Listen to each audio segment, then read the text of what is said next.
Alasan kenapa Roxanne Perez gak muncul di Raw minggu ini. Akan ada cameo superhero di WrestleMania 42, and extra recap dan review NXT hari ini. Dan showcase mode di WWE 2K26 fokus ke CM Punk. Selamat datang di Extra News, di mana kita akan bahas berita dan rumor terkini tentang WWE. Alasan kenapa Roxanne Perez gak muncul di Raw minggu ini. Kayak biasanya nih, The Judgment Day benar-benar menguasai Raw kemarin. Ada Liv Morgan sama Dominic Mysterio yang konfrontasi sama juara dunia wanita Stephanie McMahon. Terus, Finn Balor juga udah naruh ancang-ancang buat nantang CM Punk demi gelar World Heavyweight Champion. Tapi ada satu orang yang absen nih, yaitu Roxanne Perez. Padahal biasanya dia selalu ada, tapi ternyata mantan juara tag team ini punya alasan yang jelas kenapa dia nggak muncul. Lewat story Instagramnya, Roxanne ngepost foto balon get well soon sama kotak makanan. Kode keras nih kalau dia emang lagi sakit, makanya nggak bisa ikut Raw semalam. Tapi untungnya dia punya teman-teman yang solid banget di Judgment Day. Barang-barang lucu itu kayaknya kiriman dari teman-teman satu grupnya. Soalnya Roxanne nulis kalau dia sayang banget sama keluarga The Judgment Day-nya di postingan itu. Beberapa bulan terakhir emang agak berat buat Roxanne. Kabarnya dia udah mulai cedera ringan pas mau masuk jadwal WWE Holiday Tour akhir Desember kemarin.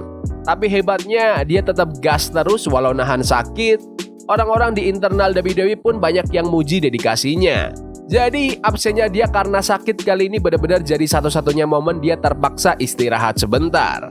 Sebelum absen, Roxanne sama Liv sebenarnya sempat nantang Rhea Ripley dan Io Sky buat gelar tag team di Saturday Night Main Event, tapi sayangnya mereka kalah. Penampilan terakhir dia itu pas di Arab Saudi, di mana dia sama Raquel Rodriguez kalah dari Alexa Bliss dan Charlotte Flair di SmackDown. Setelah itu, dia juga main di Women's Royal Rumble, masuk di nomor 11 dan bertahan sekitar 22 menit sebelum akhirnya dieliminasi sama Rhea Ripley. Menurut kalian, apakah Roxanne Perez perlu kejar gelar Intercontinental? Komen di bawah. Akan ada cameo superhero di WrestleMania 42. Stephen Amell baru aja kasih kode kalau dia mungkin bakal muncul di WrestleMania 42 nanti. Dia ngetis bakal ada cameo di malam kedua event paling gede WWE tahun ini. Aktor pemeran hero ini ngomong gitu pas lagi interview sama iHeartRadio Kanada kemarin pas WWE lagi sibuk-sibuknya di jalur menuju Las Vegas. Pas ditanya masih ngikutin gulat apa enggak, Amell jawabnya tegas banget. Aku nggak update soal AEW, tapi kalau WWE sih jelas ngikutin banget, katanya. Terus dia nambahin, kita kan lagi road to WrestleMania nih. Kayaknya aku bakal dapat peran cameo di malam kedua WrestleMania tahun ini. Walaupun dia nggak bilang detailnya bakal ngapain, ini pertama kalinya dia terang-terangan nyebut namanya bakal terlibat di WrestleMania 42. Acaranya sendiri bakal digelar tanggal 19 dan 20 April di Allegiant Stadium Las Vegas. Sejauh ini baru match CM Punk lawan Roman Reigns buat gelar World Heavyweight Championship yang udah resmi. Amell sendiri bukan orang baru di ring WWE, dia pernah tanding di SummerSlam 2015, setim bareng Neville lawan Cody Rhodes waktu itu masih jadi Stardust dan King Barrett.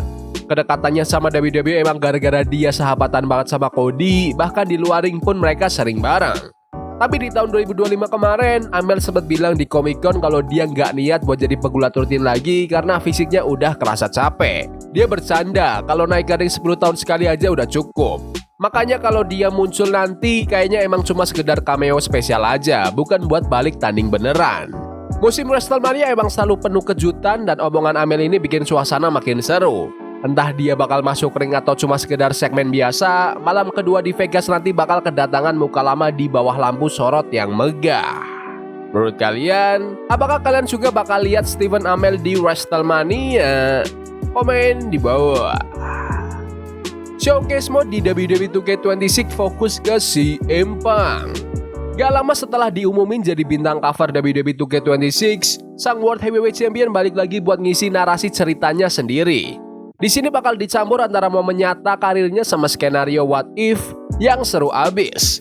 Di mode 2K Showcase Punk, kamu bisa ngerasain lagi momen-momen gede CM Punk, termasuk main event triple threat di WrestleMania 41 lawan Seth Rollins dan Roman Reigns. Sampai match sadis Hell in a Cell lawan Drew McIntyre di Bad Blood 2024. Parahnya lagi, showcase kali ini kasih kesempatan buat pemain buat ngubah sejarah. Kalian bisa explore gimana jadinya kalau seandainya Punk nggak pernah cabut dari WWE tahun 2014 lalu. Kata pihak 2K, di Fantasy Warfare, pemain bisa tanding lawan superstar yang belum pernah dilawan Punk di ring WWE, kayak Stone Cold Steve Austin, Eddie Guerrero, dan banyak lagi yang bakal diumumin nanti. Ada juga arena baru yang orisinal banget namanya CM Punk Pavilion buat tempat berantem fantasi ini.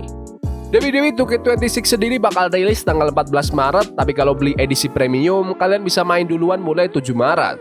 Buat si Empang aslinya, dia dijadwalin bakal pertahanin gelar World Heavyweight Champion lawan Finn Balor akhir bulan ini di Elimination Chamber. Menurut kalian, apakah kalian akan beli game terbaru WWE 2K26 ini? Komen di bawah. Extra, recap dan review NXT hari ini. NXT hari ini dibuka sama juara NXT yang baru, Joe Hendry. Dia langsung nyapa penonton, bilang makasih karena udah pada percaya sama dia, sambil flashback dikit soal perjuangannya di ladder match kemarin. Joe bilang kemenangannya lawan Ricky Stenhouse itu baru awal doang, dan jargon "we believe" itu bukan cuma kata-kata manis, tapi visi dia buat bawa NXT makin tinggi. Tiba-tiba trio The Vanity Project, Jackson Drake, Brad Baylor, sama Ricky Smokes datang motong omongan.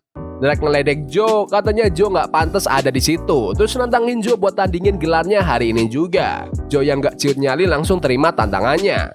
Sempat ada baku hantam bentar, Joe awalnya bisa lawan mereka bertiga, tapi Drake pintar nyari celah dan hajar kaki Joe. Akhirnya Joe tepar dan Drake pose sok jago sambil pegang sabuk NXT Championship. Terus ada Keanu Carver yang ngelabrak interim GM Robert Stone. Dia komplain kenapa Jackson Drake malah dapat jatah tanding gelar. Stone bilang kalau Shawn Michaels emang mau suasana NXT jadi kacau. Ya udah, Stone kasih kekacauan itu. Pas Carver pergi, si Stone kelihatan curiga banget. Carver bakal ngelakuin apa nih? Lanjut ke pertandingan pertama di NXT hari ini antara Jada Parker melawan Black Monroe. Jada main tenaga, tapi Black gak mau kalah dan ngasih serangan balik yang bikin matchnya seru banget. Mereka berantem gila-gilaan sampai keluar ring, saking asiknya baku hantam di luar. Wasit kelar ngitung sampai 10 dan match berakhir jadi double count out. Tapi bel belum bikin mereka berhenti. Jada makin beringas, dia hajar Black deket tangga besi, malah gak sengaja kena wasit pas Black menghindar. Jada juga sempat hajar beberapa security sebelum akhirnya Black kabur. Mereka berdua cuma bisa adu tatap-tatapan tajam dari kejauhan. Terus ada video NXT Spotlight soal Tatum Paxley nih. Dia curhat soal pencarian jati dirinya, perseteruan sama Izzy Dame, dan gimana dia pengen jadi versi terbaik dari dirinya sendiri. Lanjut di belakang panggung, Kel Dixon marahin Uriah Connors gara-gara minggu lalu kabur. Gak lama, Lexis King, Ariana Grace, sama Stax datang nyamperin Connors, bikin Dixon milih cabut. King sama Connors sempat ngobrol dalam soal sejarah keluarga mereka. Kayaknya bakal ada urusan panjang nih soal masa lalu bokap mereka.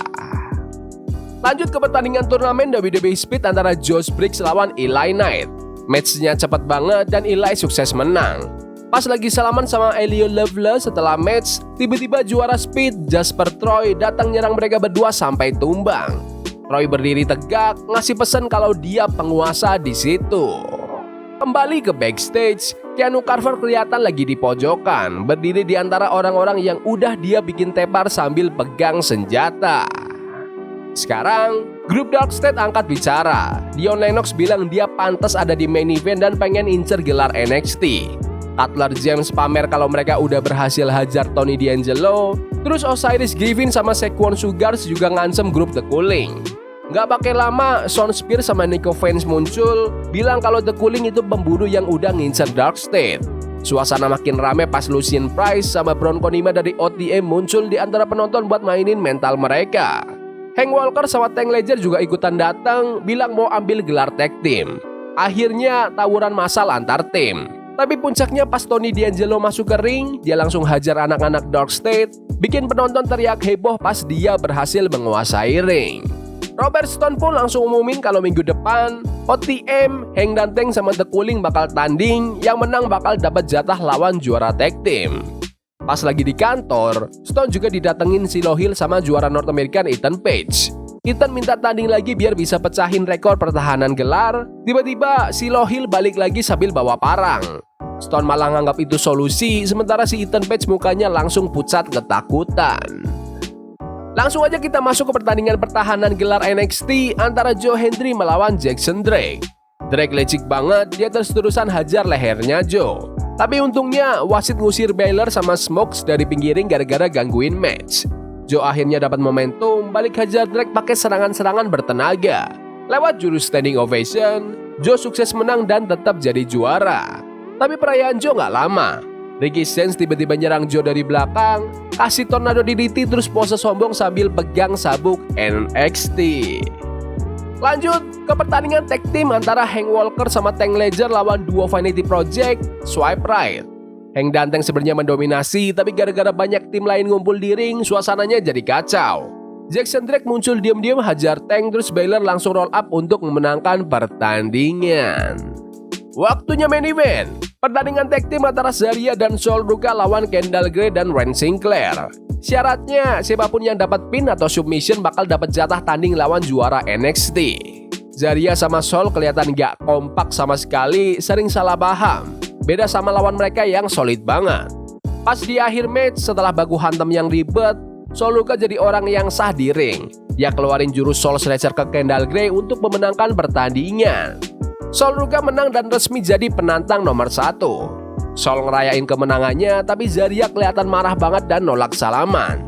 Terus, juara NXT Women's Jessie Jane bareng Fatal Influence muncul buat adu tatap sama Sol. Mereka fix tanding tanggal 25 Februari nanti. Oke, jadi episode NXT hari ini tuh bener-bener high energy dan kacau dalam artian seru. Joe Hendry makin mantep jadi wajah baru NXT, tapi ancaman Ricky Stenz udah nunggu di depan mata. Divisi wanita juga makin seru dengan Sol Ruka yang naik daun, plus drama Zarya yang makin kesel. Meskipun banyak banget segmen yang bikin pusing, tapi semuanya jelas bakal menuju kemana. Ambisius, cepat, dan bikin kita nggak sabar buat nunggu minggu depan. Tapi menurut kalian gimana episode NXT hari ini? Bagus? Gak bagus? Komen di kolom komentar. Ya udah gitu aja video berita hari ini. Jangan lupa like dan subscribe ke channel ini karena aku pengen 20.000 subscribers di bulan ini. Tolong bantu. Yes boy. See you. Love is a game we play incognito.